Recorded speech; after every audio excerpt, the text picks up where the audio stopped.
What's up, guys? So today I'm here with Coach Davini. I'll let him give a little intro. Hey, Coach Davini here at Upstate Karate. Background, wrestled at University of Nebraska. Back to Geno. We're going to cover the different attack ranges in wrestling or grappling in the standing position.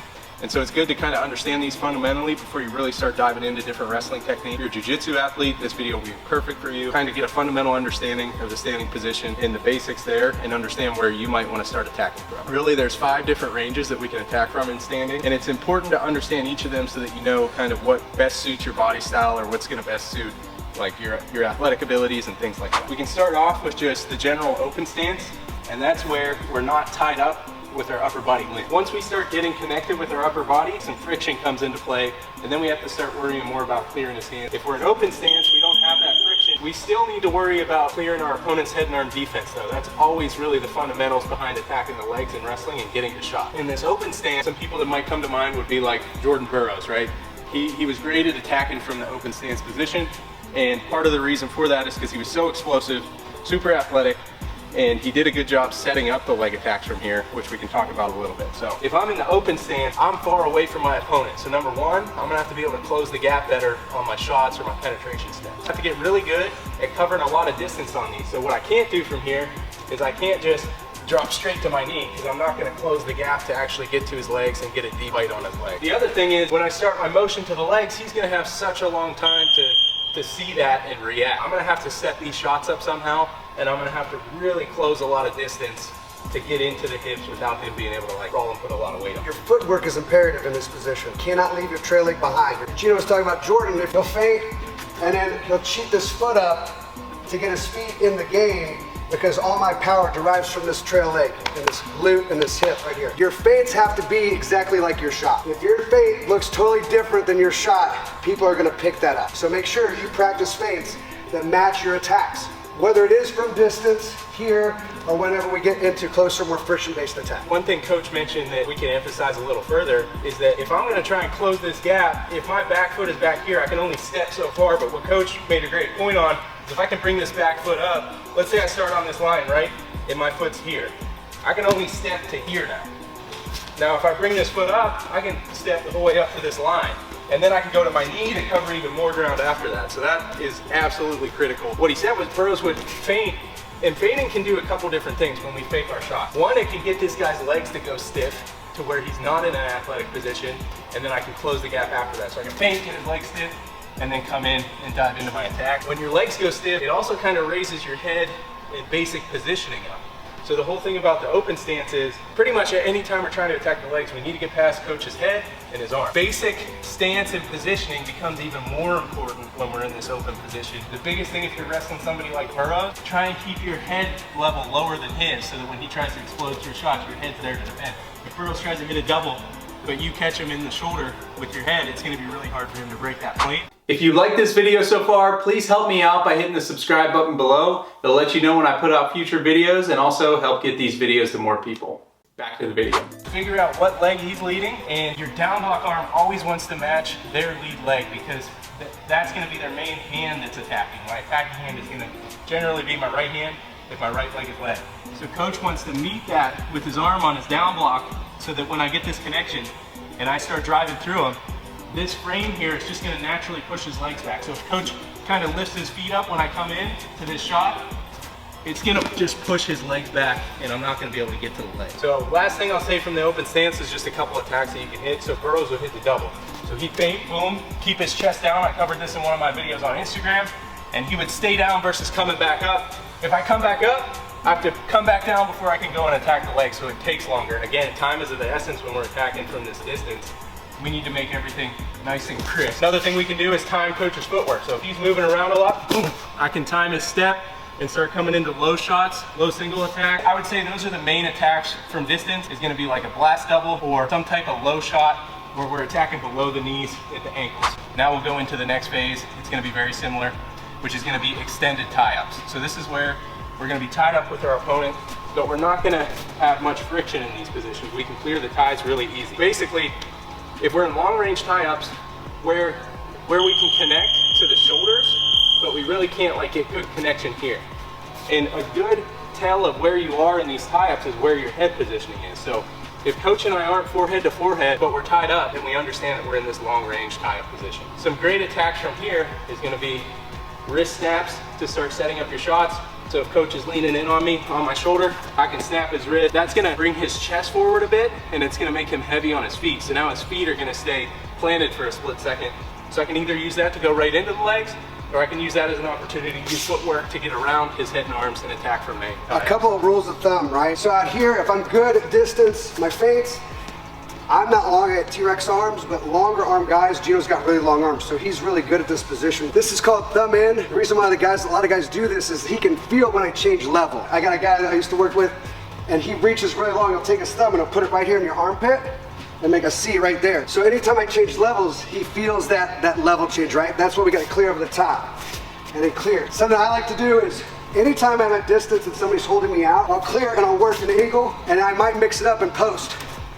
So you're kind of baiting them into a clear, and a boom, post. I'm always trying to find a 45. We don't have to force attacks straight on, right? The higher level you get in a higher level jiu-jitsu match, very few guys can get off attacks straight on. I think one of the points he made that was great is how long your arms are. So in striking, if we just extend our arm out and my opponent's straight in front of me, I can only reach so far, but if I can start extending my shoulder as well, that gives me extra reach. So that's something that's really important to understand here. This is my favorite range to attack from, is the tie-up from long range. I feel like it's the most dynamic position to attack from. Whenever I'm making contact with coach here, if I keep a very square stance, I'm not gonna be great at attacking from or maintaining the long range. What allows me to maintain it is I cheat a shoulder forward when I'm reaching, which allows me to get better distance. And if coach is standing square and he tries to reach my shoulder, it's going to be tough for him to get good connection. He's not extending his full range by extending that shoulder out. In that position, similar to the open stance, it's going to benefit people that are pretty explosive, pretty athletic, and have longer reaches. I think another person that's really good from this range is Yanni Nakmahalis. He has really long arms, and he extends and gets to his singles. Just like coach said, I feel like Yanni attacks a lot from angles. 45-degree angles, and he typically gets to like sweeps and then sucks his opponent in and finishes. So just some concepts to understand there.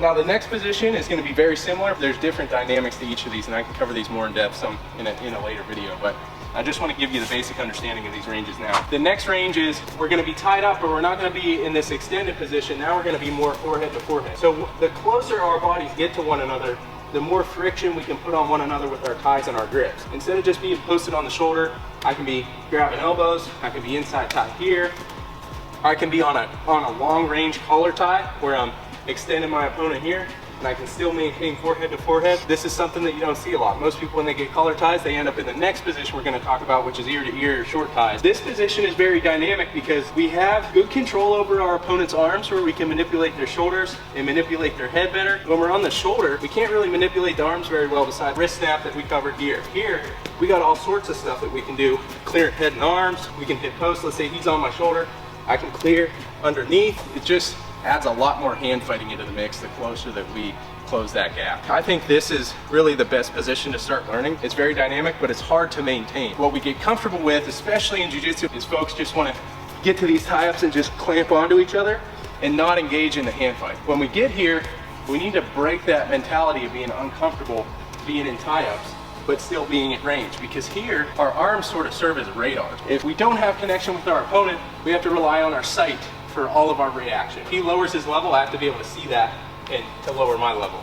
But once I start getting connection to his body, now if he lowers his level, I feel that through my arm, and it just immediately sends a reaction to my brain, and I'm like, okay, I need to lower my level too. So when we're in this mid-range position, now that we have connection, our opponent typically is gonna feel most of the things we do. So if we're really stiff, he's gonna feel absolutely everything. This is where the concept of being relaxed and loose comes into play more, because it's gonna be less telling when we're gonna shoot, and we can be a little bit more dynamic in terms of like faking shots and moving around and trying to keep him guessing of what we're doing. If we're really stiff, he's gonna feel every single thing. If we're more loose here, I can drop, level change quick. If I'm stiff, I can't really do that, and we're gonna end up in the short tie position and pretty much just locked up. As we progress in, right, so we were out here, we went to long range, now we're getting into kind of more of a short range attack. I see guys really worried about trying to get to this tie and squeezing. That's the last thing I want to do. This is where it starts. So you got to breathe, and then my favorite term that I tell all my fighters is controlled aggression, right? I'm going to be aggressive, but I'm going to be very controlled and relaxed. I don't want to be a limp noodle, but I don't want to be too rigid. like I said, shock absorbers here, but I want low to high, inside out. From here, if I try to reach from the outside in, what do? I just open my hips up for an attack. So as I kind of progress in the tie, I might come down here, inside out. Now I got inside ties. The other thing is, if I have outside ties here and Geno has inside ties, it's very hard for me to move Geno. I can probably pull him a little bit, maybe push him some, but I'm gonna have a hard time working from my 45-degree angle to attack. Plus, with the inside tie, he can move me way easier. He just pulled me offline right there, right? Now, let's say I messed up. All right, he got the inside tie. Well, how do I reverse that? I just come inside. Collar tie, just right here. It's really easy to regain position, and it's what's called a hand fight. Don't be afraid of that hand fight, but don't get too locked down. I know we've all felt it in practice when you go with that new guy or whatever, and he's like, and he tries to squeeze you like Hulk, and it's like, hey man, relax. Yeah. It's all right. Yeah. We're here to have a good time, but relax. Controlled aggression. The most important thing here is that in practice is where you have to start developing that. If you try and develop that straight in a match, you're always going to go back to your habit of just squeezing. I think that the range that we just covered, which is that medium range where we're sort of forehead to forehead, is the best range that you can start looking to develop yourself. It doesn't require crazy athleticism. You're already pretty close to the legs. It's going to really teach you how to hand fight. And the main goal of hand fighting, which Coach was just talking about, is we want to get to the tie-ups that we attack from. That's really the primary goal of hand fighting. So find which tie-ups you like to attack from and start working to those positions. For me, I'll just give you one example. So this is my favorite control tie. I like to have a good grip on his upper tricep, and I like to be at his shoulder post. And right here, I'm in that medium range where we're pretty much forehead to forehead. I want to get to this position when I'm hand fighting. So if I'm not there and coach has position on me, I'm going to fight to that position first, which I just had, and now I'm going to look to get this hand to the other position that I like to attack from. Now I can start looking to maintain my ties. And one thing that's really important is maintenance of the ties, right? We can get to tie-ups, but if we can't maintain them, we're gonna have to shoot right away from when we get here, which isn't a bad option. Right when I get to my control tie is probably the best time to attack. But if I wanna maintain this, I can't just stand here, limp, not move my feet, and just hoping that he's not gonna fight inside. He's gonna try and get to his positions, right? If you need some tips on maintaining ties, make sure to check out the full video on Ocean. You'll get it for free after you sign up. So, when we get to these tie positions where we're in medium or short range, the biggest principle on your feet here is gonna eventually be learning how to pressure, and then when our opponent pushes back, we need to learn how to pull, and that's gonna be the main way to set up attacks from these closer ranges. I cover the concept of pushing and pulling to set up your opponents in depth in my new course, Collar Tie Mastery. Make sure to check it out at the link below. So that's the first 3 attack ranges of the total of 5, and we're going to be doing a brief intro to the last 2, but if you want to see the full course at app.athletesocean.com, create your free account. You'll automatically be enrolled into this full course, as well as a free instructional by Jason Nolf. Let's cover these last 2. All right, so we just covered medium range. We're gonna talk briefly about short range. There's not as much to cover here because it's not as dynamic a position. This is when we get into ear-to-ear ties. So here, this is where we get clamped down and we lose our offensive ability because we have so much friction and so much connection that it's gonna be hard to get rid of these ties and attack our opponent. Now, the thing that I've seen, which I think is something that's really important to highlight in this video, this is the main position that I see in jiu-jitsu matches, even at the highest level. All your Who's Number One and all your ADCC matches, generally the wrestling positions were in this short tie position, oftentimes with both opponents having a collar tie on one another, and there was really no offense. All right, this wasn't planned, but another shameless plug here. If you struggle with this, you have to pick up my new Collar Tie Mastery Instructional. You won't be disappointed. The main attempt of offense that I was seeing was like attempts at foot sweeps from here, which are pretty ineffective from those types of positions. I think it's important that as you're developing your wrestling to try and stay out of that position as much as possible. You want to be in a mindset where you're thinking offense, and if you're in the short tie-up position where you're ear to ear with your opponent, generally you're thinking defensively, you're thinking about clamping down and not trying to score points. So I think when you're in practice, just try and work from either the other ranges that we talked about.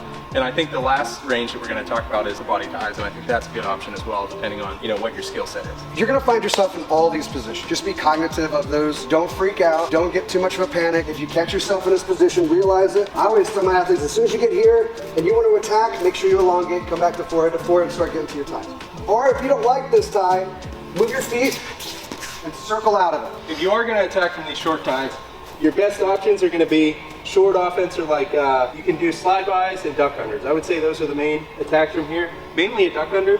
If I can get some sort of elevation of one side of his arm, I can step in and look to clear it with my head and go to attacks. in Jiu Jitsu. We can come into like head and arm triangles from here. You can also obviously attack the legs. It's a little harder, but you just need to learn some setups from there. Last range we're going to talk about is upper body attacks. This is where Coach Davini's really great at this position, so we can get some good info from him. And so that's when we're in a high friction upper body environment. So when we're here, we have really tight connection to one another. Like we could be double overs, he has double unders, we could be over under 50-50. There's a lot of different positions. We could be in like a 2-on-1 tie. I would consider this is kind of in between upper body and like short range. We can go back to that Russian tie. So like you said, this is kind of in between, right? I might be here tight to him, which would be close range. But then again, I might step back into like my baseball tie or do kind of something more where he's going to post off on me to extend away. So that would be more of a moderate range. Yeah. Right? It just depends on the tie. The big thing about upper body attacks is shoulders. I want my shoulder, anytime I'm here, I want my shoulder beating his shoulder. You can see that, right? Where my shoulder's lower than his, okay? Underhooks, if I come to an underhook on this side, let's say I'm here, Geno likes to do like the paper plate on the back. I like that, it's kind of cool. I typically am more old tradition of shallow elbow up, but both of us, when you do an underhook, you want to catch elbow on elbow. There's a weird notch right there. So Geno's more here, I like to be right here.